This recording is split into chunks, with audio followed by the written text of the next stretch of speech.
All right, I know this has nothing to do with you, but I have to redo this whole lecture because I forgot to push record, ladies and gentlemen.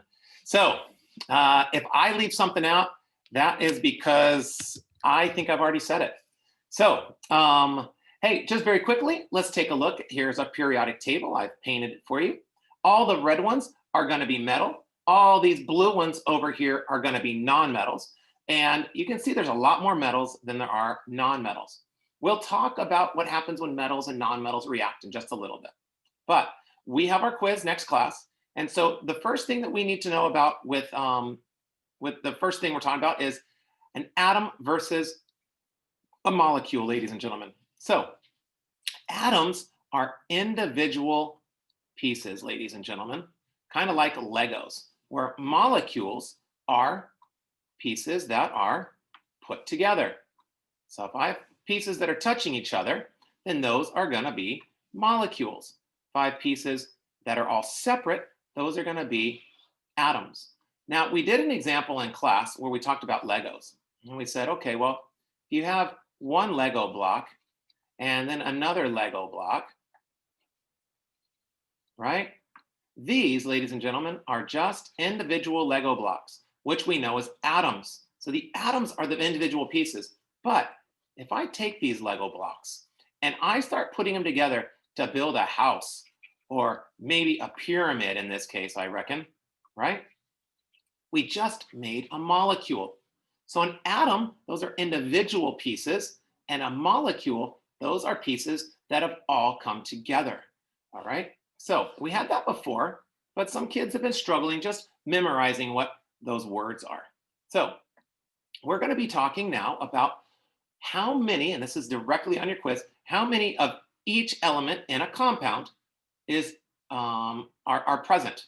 Now, anything outside of these parentheses, you can see these parentheses right here. Anything outside those parentheses are just on their own, however many they have. Anything inside a parentheses, if you ever see a parentheses, you'll always see a little number here, and that just tells you 2 times whatever is inside this. So if you have 1 hydrogen inside the parentheses, now you have 2, because 2 times 1. So you're going to double that. If this number was a 3, you would triple the amount that's inside. This is 2 times 1 is 2. 2 times 3 is 6, but I'll go through it with you right now. How many of each element are there? Well, you have calcium, which is right here on the periodic table, and you only have 1 calcium because it's outside those parentheses. So calcium, you have 1. How many hydrogens do you have? Well, hydrogen, you can say you have 1 hydrogen inside the parentheses, but that number 2 makes it 2. So now you have 2 hydrogens. Carbon, here we have our 1 carbon. Now we have 2 carbons. And oxygen, we have 3 oxygens. But you multiply this thing, so now you have 6 oxygens. And that's going to hold true to anything that we do. And I'll do another quick example. I'll just do NO3, and I'll put it in a parentheses here, and I'll put a 4 right here. So let's just say we have whatever, it doesn't matter. So how many nitrogens would I have? That's right, we would have 4 nitrogens. How many oxygens would I have? Yes, I would have 12 oxygens because 4 times 3 equals 12. All right. So the next thing that we're going to have on our quiz for sure, you're going to have to take English sentences and you're going to have to convert those words into symbols and into chemical equations. It's like taking a word problem in math and changing it into its numbers. So this says there's a K2O molecule that reacts with a water molecule to produce 2 KOH molecules. The key is knowing that in a balanced chemical equation, you always have the reactants, and then those are going to react together and turn into the products. The products get produced. The reactants are always going to be on the left, and those are going to react together. So let's just take these words and convert it. It says you have 1 K2O molecule. So this is A. We have 1 K2O molecule, and it reacts with, which is a plus sign, 1 water molecule to produce, right, which is a product, 2 KOH molecules. So that's A. B, it says, how many total reactants and products are there? Well, these are the reactants, right? So what do we have? These are the reactants. What do we have? We have one K2O, and we have one H2O, and we have, so that would be 2 reactants total, and we have 2 KOH, we have 2 KOHs, which means we have 2 products. So we have 2 reactants, right? So we have 2 reactants, and we have 2 products, all right? Let's take a look at number 3, or letter 3. Letter 3. Oh, letter C, letter C. This says draw a picture for this reaction, all right? So let's draw a quick picture. I'm gonna make the oxygens, I'm gonna make those blue. So I'll put a little code up there, blue. We'll make the potassiums green, and we're gonna make the hydrogens, we'll make those red. So we wanna build this with a visual. So let's start off. We have K2O. So we're gonna have 2 potassiums, 2 Ks, connected to 1 oxygen. So we're always gonna put the oxygen in the middle, right? I'll make it a little bigger. Oxygen in the middle, and then we're gonna take 2 greens, 2 potassiums, and connect them. That's K2O. Next, we're gonna take H2O, which again is a blue one that's gonna be in the middle, right? And we're gonna put 2 red ones on that, red, and that's our water. And that's gonna yield, ladies and gentlemen, 2 KOHs, which is gonna be, it looks like each one of those colors, a K, an O, and an H. So you're gonna have a K, I think it was that green right there. So you'd have a K, whoops, a K, an O, and an H. But we have 2 of those. So I'm gonna have to do that again. 2, a K, an O, and an H. And that will be our 2. Now, if these accidentally touch right here, I'm gonna have to redo it. Because if I see these 2 molecules touching, that means it's 1 complete molecule. So make sure that you pay attention to those little things. All right, so let's move on. Now, the next section that we're gonna be working on, that is on your quiz for sure, is gonna be ionic compounds. Now, ionic compounds, ladies and gentlemen, are compounds that are made up of metals, metals, ladies and gentlemen, mixed with, let me change the color here, metals mixed with nonmetals. So these right here, if you have a compound made up of metals and nonmetals, that makes an ionic compound. Why did I put that in purple? Because red and blue make purple. That's an ionic compound, ladies and gentlemen. All right, so that's what we're working with. If I put on the test 3 metals, that's not ionic, right? If I just put together N and an O, that is not ionic. It has to be a metal, like an iron, with a non-metal, chlorine, okay?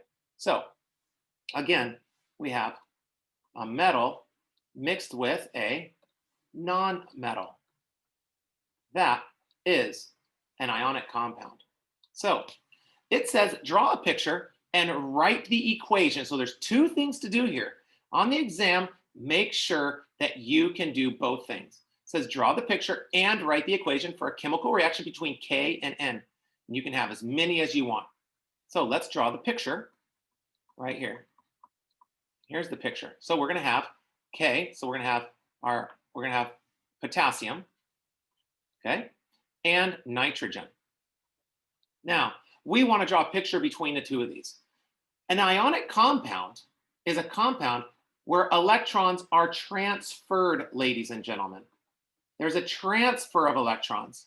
So you should know this by now, that potassium, which is in column 1, has 1 valence electron. It's in column 1. Nitrogen is in column 1, 2, 3, 4, 5. Column 5, nitrogen has 5 valence electrons. Now, potassium wants to get rid of its electron, and nitrogen wants to pick up an electron. So what's going to happen? We're going to have potassium is going to give an electron to nitrogen. And potassium is going to be stoked. Potassium's like, oh yeah, nice. Nitrogen's like, whoa, whoa, whoa, this doesn't work for me. We need more electrons. So then this potassium needs to come in. Another one comes in because there's as many as you need. And it's got its little electron. And so this electron is going to be given. And now nitrogen is going, oh, okay, I'm starting to fill up. I'm getting pretty good. Remember, nitrogen wants to get 8 electrons total, but right now only has 7. So we need another potassium, ladies and gentlemen. And it's going to come in with its lone electron. And that potassium is going to give its electron because potassium doesn't want to have that electron. It's very happy without that electron because then it has a full shell underneath. Whereas nitrogen wants 3 more so that nitrogen can have 8. Now, that's going to make each one of these a +1 charge. And it's going to make nitrogen be a minus charge. And the great thing about that is when you have little plus charges and little minus charges, remember, opposites attract, ladies and gentlemen. And so these potassiums and this nitrogen ion are going to be attracted to each other. There's going to be an attraction. And that is our ionic bond, our ionic compound that's going to be formed. So let's take a look at what would this look like. Well, it says now draw a reaction, a chemical reaction. So we have 3 potassiums reacting with 1 nitrogen to form a compound of all of them together. So the equation is going to say you have 3 potassiums, right? Plus 1 nitrogen. I'm not going to draw the 1. And that's going to yield a compound that has 3 potassiums and 1 nitrogen. So that's going to be a compound that has 3 potassiums and oxygen, Papa, and 1 nitrogen. So this is going to be our chemical reaction. You have to make sure that you put this subscript 3. It's like H2O. You wouldn't say you have 2 H's and 1 O. This says you have 2 H's and 2 O's, right? So that's why water is written like this to say we have 2 hydrogen subscript and 1 oxygen. This would be a molecule, okay? That's what we're forming in these chemical equations, all right? You would also not want to do this and say you have 3 potassiums. If you say you have 3 potassiums, you're saying that you have 3 potassiums all bonded together. Well, if those potassiums are bonded together, they're already bonded together and they're not going to want to be sharing too much. So make sure that you have the 3 in front of the potassium right there. All right. So let's take a look. Let's move on. So let's take a look at number 2. Number 2 says draw up the picture and write the equation for the chemical reaction between B and O. It's exactly what we've just done, a little more complicated. You guys are all going to have one that's a little more complicated. So there's my boron and my oxygen. Boron, ladies and gentlemen, has 3 valence electrons. Okay, 3 valence electrons, which means that we have 1, 2, 3. And oxygen is coming in. Here's oxygen over here with 6. 1, 2, 3, 4, 5, 6. So oxygen needs 2 more, and boron needs, those are just too big for what I've drawn. Okay, so boron has 3 and oxygen has 6. All right, now boron is going to want to get rid of these 3 electrons. Oxygens want to gain 2 electrons because 6 plus 2 equals 8. And boron's going to want to get 3 of these gone. So boron's going to donate that first electron, right? Boron is going to donate that second electron. And oxygen is going to be like, yeah, man, I have 6. I'm stoked. But boron is going to say, I need to get rid of another electron, which means we need another oxygen. And that other oxygen, ladies and gentlemen, is going to come in with 6 valence electrons, right? Which means that this boron is going to give one of its electrons over. So now boron's like, oh yeah, we're good.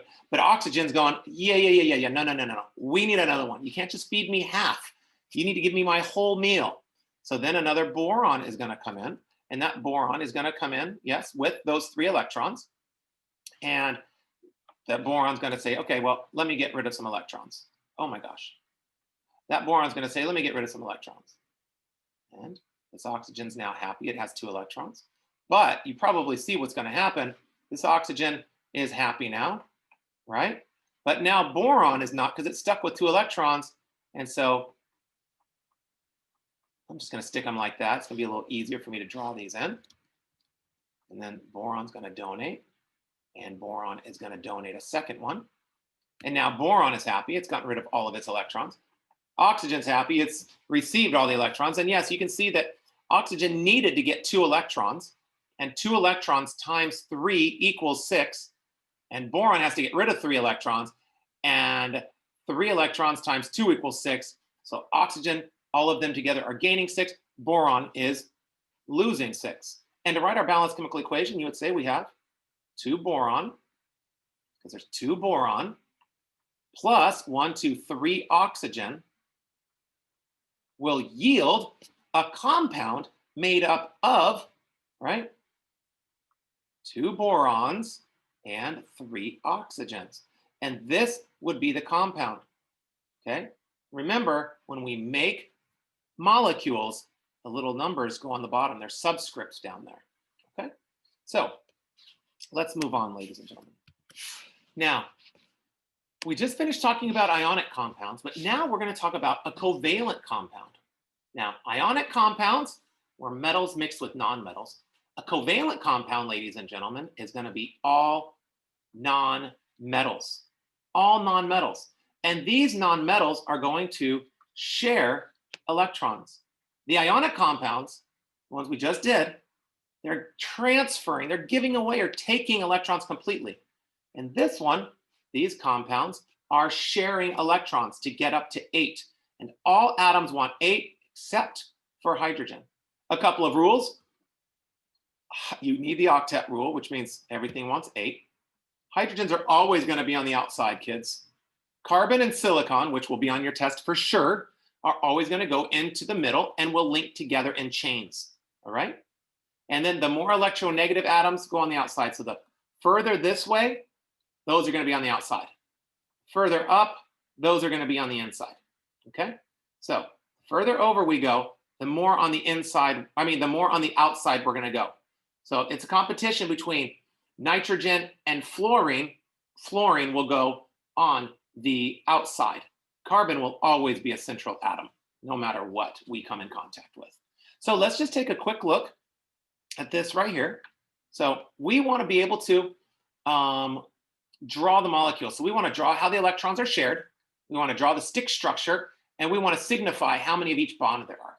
There's lots of different ways to do this. But generally speaking, you want to look at N2H2. The H's have to be on the outside. So on this one, and it's kind of a game you have to play. The nitrogens, ladies and gentlemen, right? That's probably a little bit too close. The hydrogens will be on the outside, right? And then the nitrogens will be on the inside, right? I think this example is actually on the exam. Now, how many valence electrons is hydrogen bringing with it to the table? Hydrogen is bringing in 1 valence electron. Nitrogen is going to bring in 5 valence electrons. If you're unsure about what I'm talking about, go back and watch the video on MCIs, okay? Most common ions, and then go watch the video on valence. And that's going to help clear you up with the valence electrons. Nitrogen's coming in with 5. 1, 2, 3, 4, 5. 1, 2, 3, 4, 5. Now, each one of these atoms wants to have 8. Hydrogen, though, wants to have 2. So what's going to happen? Hydrogen needs 2 electrons, so hydrogen is going to bond right here, right? So there's our bond. This hydrogen is going to bond right here. Now are the hydrogens stable or balanced? Yes, these hydrogens have 2. This has 2. Is the nitrogen happy? Well, let's take a look. Does it have 8 electrons? 1, 2, 3, 4, because these are shared. 1, 2, 3, 4, 5, 6. If there's only 6 electrons, you just have to start bonding until we get up to 8. And so these nitrogens are going to bond together, right? So now maybe we're good. 1, 2, 3, 4, 5, 6. Nope. 1, 2, 3, 4, 5, 6, 7. Oh, I have 7. 1, 2, 3, 4, 5, 6, 7. So that doesn't work. So then we're going to have to bond this one here, right? So you can see that we're going to have a double bond connecting the nitrogens and then a single bond connecting the hydrogens on the outside. So I would redraw that just to make things easy for you. So on this one, oh, this shows how would the electrons share. So this would be A right here, of course. Okay, and then B is going to be show me the stick structure. Well, the stick structure, we're just going to redraw it like this. It'll look like this. There's an H and then a bond and then a nitrogen. And even though it's on the top and the bottom, it doesn't matter. That would be a bond and this would be a bond. So we call that a double bond. And then the nitrogen again, and then a single bond to a hydrogen. Yes, there are still electrons up there. You want to leave them up there? Great. All right, doesn't bother me at all. So at this point, we have the stick structure. And then finally, we want to know how many of each bond do we have? So how many double bonds, how many single bonds do we have? We have 2 single bonds. And this is exactly what you're going to do on your classwork right now. And it's exactly what you're going to do on your quiz. And we have 1 double bond. And you're just like, done, got it, nailed it. That's right, nailed it. So let's take a look at the next one here, kids. We're gonna do the same thing. Now, what's gonna go on the inside? The carbon, that's right. Now, the way that I draw these out, it says CH3. That means that the C connected to, ladies and gentlemen, the C is connected to the 3 H's, which is then gonna be connected to the oxygen and another hydrogen. So hydrogens only get 1 bond. So it's gonna take some practice drawing it. So you have carbon. And that carbon, ladies and gentlemen, oops, I can't draw it like that, sorry. That carbon is gonna have these hydrogens, right? And then there's gonna be an oxygen and another hydrogen. You have to kind of look forward. So there's a electron, electron, electron. Carbon has 4 valence electrons, 1, 2, 3, 4. There's carbon. These are all nonmetals. When you see these are all nonmetals, that means they're going to share electrons. Oxygen is going to have 1, 2, 3, 4, 5, 6. It doesn't matter how you draw your electrons, they're going to connect. Okay?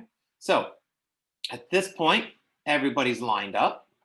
And we want to say, okay, well, hydrogen is going to come in and need 2 electrons. This hydrogen is going to need 2 electrons. This hydrogen here is going to need 2 electrons, right? This hydrogen is going to need 2 electrons. I always take care of the hydrogens first because they're the easiest thing to bond because you know they only need 1 other electron. And now what we have to do is make sure that everyone else, all the other atoms have 8. So right now carbon has 2, 4, 6, 7, which means it needs to bond another one here to get 8. We're just going to move across. And then we're going to take a look at oxygen. 2, 4, 6, 8. Sweet, they're all, everything's worked out. So carbon, oxygen, hydrogen. So let's take a look. We would draw our stick figure, which is gonna be, I'll move it over to the side a little bit. And you're gonna have to draw this. Now, my suggestion on the quiz is that you draw this thing, right, on a piece of paper, take a picture and upload it to the, for your quiz. If you want to draw it on the computer, fantastic, but it must be neat. If you're super sloppy and you're writing like this and I can't tell what's connected, I'm not giving you credit for it. Make sure everything is drawn very clearly. So let's take a look. What do we have? So how many of each bond do we have? So this will be B. Let's go to C. How many of each bond? We have 1, 2, 3, 4, 5. That's it. 5 single bonds. All right. And that's going to wrap this little section up. I'll take you to one more, and then we're done. Okay, so let's take a quick look at this one. I'm going to go somewhat quickly on this one, so you can just shoot the video forward. So we have a PF3. So we need to figure out what we're given. So we have a phosphorus, and then we're attaching it to 3 fluorines. Okay. How many electrons does phosphorus have? 1, 2, 3, 4, 5. There's a little dot in the middle there. I need to get rid of that so you don't get all confused. All right, so 1, 2, 3, 4, 5. Each fluorine has 1, 2, 3, 4, 5, 6, 7, because 7 fluorines. 1, 2, 3, 4, 5, 6, 7. 1, 2, 3, 4, 5, 6, 7. And at this juncture, ladies and gentlemen, we're just going to have to start sharing electrons. Fluorine has 7, and it wants to have 8. Phosphorus has 5, it wants 8. So let's just start sharing with the phosphorus. Let me shrink that down a little bit. So now phosphorus has 2, 4, 6, 8. This phosphorus now has 2, 4, 6, 8. This fluorine has 2, 4, 6, 8. And now phosphorus has 2, 4, 6, 8. And there it is right there.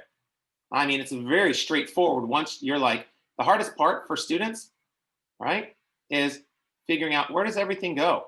Can you just stick something there? Yes. Have the bravery to just stick things where you need to stick things. What do you have? 3 single bonds. Epic, dude. That was, I know. It's going to get easier for you. This one has 2 carbons and 2 hydrogens. Remember that carbons are always going to be linked. Whoops, may not link that. The carbons are always going to be linked, right? And the hydrogens are always going to be on the outside. So let's put the hydrogens here, hydrogen here. And this hydrogen is coming in with 1, 2, and then 1, 2, 3, 4. The carbons, 1, 2, 3, 4. Remember, 4 valence electrons. Here's a hydrogen, 1 valence electron. So hydrogen needs to have how many valence electrons total? That's right, 2. And there it is. Hydrogen wants how many total? 2. And there it is. So these hydrogens are stable, balanced. This carbon, though, is sitting here going, well, you know you're going to have to connect these 2 here. So now how many valence electrons does carbon have? 1, 2, 3, 4, 5, 6. Are there 8? No. Well, then bond it again. There it is. So we're going to go bond this one here. How many now? 1, 2, 3, 4, 5, 6, 7. What are you going to do? Bond it. Bond that electron. What do you got now? 1, 2, 3, 4, 5, 6, 7, 8. Perfect. Now let's count this one. 1, 2, 3, 4, 5, 6, 7, 8. Awesome. Let's draw our stick figure. It's going to look like this. Carbon and a carbon and a hydrogen and a hydrogen. Mr. P, what if we put the hydrogen at the top? It's fine. All right, so this is going to be, there's a bond. There's another bond. I'm breaking out the Christmas colors, I guess. There's a single bond right here, but then it looks like there's 2 more bonds right here. So it looks like there's 3 bonds connecting the carbons. 1, 2, 3. So what do we have here? We have 2 single bonds, 2 single bonds, and 1 triple bond. And ladies and gentlemen, we're done. All right. I'll be here for you if you need any assistance. And that's it. We're all set. I hope you guys have a great day. Really hope you've learned this material and that you're going to do well in your quiz, because that's my goal. That's my dream, to do well. Thank you very much, kids. Have a great day.